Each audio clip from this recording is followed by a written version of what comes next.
पिंपरी चिंचवडमध्ये भारतीय जनता पक्षाला खिंडार पडले असून प्रियंका बारसे यांनी राष्ट्रवादी काँग्रेस पक्ष शरद पवार गटात प्रवेश केला।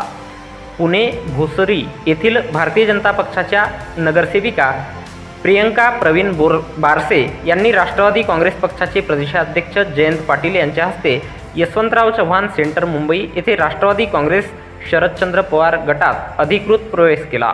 यावेळी खासदार सुप्रियाताई सुळे, माजी मंत्री जितेंद्र आव्हाड, युवक प्रदेशाध्यक्ष महबूब शेख, युवक शहराध्यक्ष इम्रान शेख, कार्याध्यक्ष सागर तपकीर यांच्या उपस्थितीत हा पक्षप्रवेश घेण्यात आला।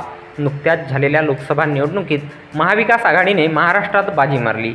या निवडणुकीत शरदचंद्र पवार यांच्या राष्ट्रवादी काँग्रेसने 10 पैकी 8 खासदार निवडून आणले आणि महाराष्ट्रातील सर्वसामान्य जनता शरद पवार यांच्या पाठीशी असल्याचे दाखवून दिले। तसेच शिरूर लोकसभेत डॉक्टर अमोल कोल्हे यांना मिळालेल्या जनसन्मानाचा कौल लक्षात घेत पिंपरी चिंचवड शहरातील लोकप्रतिनिधी यांचा कल राष्ट्रवादी काँग्रेस शरदचंद्र पवार या पक्षाच्या दिशेने जाण्याचे संकेत आता मिळू लागले आहेत। भोसरी येथील शिक्षण संस्थेच्या माध्यमातून सामाजिक कार्यात अग्रेसर असणाऱ्या उच्चशिक्षित भाजप नगरसेविका प्रियंका बारसे यांच्या राष्ट्रवादीतील प्रवेशामुळे पिंपरी चिंचवड शहरात जोरदार तुतारी वाजणार हे स्पष्ट झाले आहे।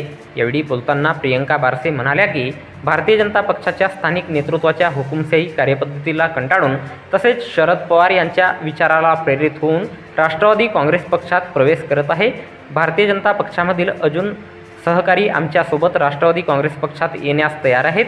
येणाऱ्या काळात प्रदेशाध्यक्ष जयंत पाटील, खासदार डॉक्टर अमोल कोल्हे यांच्या नेतृत्वात तसेच युवक अध्यक्ष इम्रान शेख आणि सहकारी यांच्या सोबतीने पिंपरी चिंचवड शहरात जोमाने काम करणार आहे असे त्यांनी सांगितले।